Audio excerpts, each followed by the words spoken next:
Right, this is the last part of our research. We've basically done all the research. The only part that we need to do now is create a brief. Now, what I suggest you do is put all of the folders, all of the documents we've done research for, and keep them all as docx files or PDFs, because we will be using them to write copy, but this is the main thing that we need to write copy. It's basically one centralized document that we call the brief.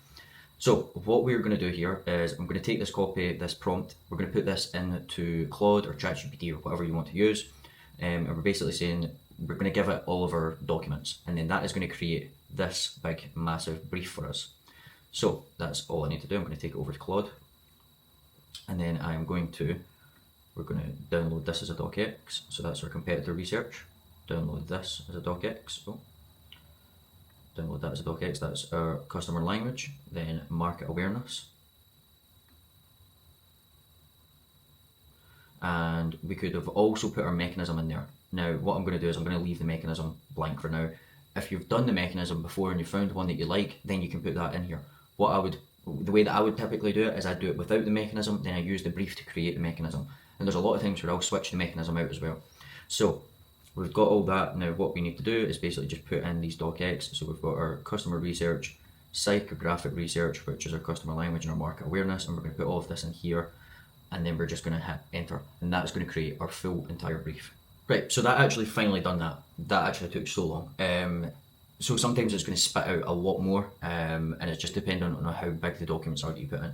But basically what we've got now is a 37-page document, short brief, that goes over all of our research documents, from who this person is at their core, all the things that we wanted to know at the start we now have in this one document. What's this customer's life like? What's the real situations that they face?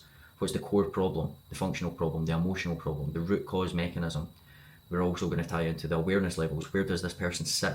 What are they searching for? What's the competing solutions? So this is going to talk about Botox injections, dermal fillers, whatever that is, eyelid surgery. We're also going to talk about the root cause. So this is talking about like the reason I don't put the mechanism in here. So you can, a lot of the time you can put your root cause in here as your like UMP. But the reason I don't is because I like to get this stuff out, because then I can create new mechanisms based on what comes out here. Mechanism, so then we're going to talk about, it's going to create a little mechanism for us there anyway. And like I said, sometimes I like to swap out the mechanism with stuff that I get put in here. And then we go over to, so it's going to give us positioning. Where is it? Yeah, product positioning and differentiation. And it's going to do it versus all of the competitors that we put in. Then we're also going to have the ideal customer avatar. Product details, it goes through every single part that's in here. Ideally you want to list every single ingredient.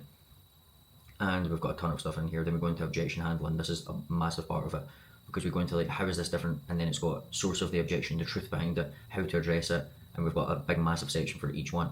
Now, it doesn't come out like this every time, but I like to just take it out. Whatever I put into this prompt, I just take out whatever it gives me. So now we have this brief. Now you want to keep this brief and all of your other research documents in some sort of Google Drive, and just keep it as like research, because we're going to be using that for creating our copy, looking back, finding angles, coming up with ideas, concepts, angles, and also writing the actual copy. So that is it for the full research module. In the next one, I think we're going to dive into generating some ideas, angles, and concepts. So that is it for this module, and I will see you guys in the next one.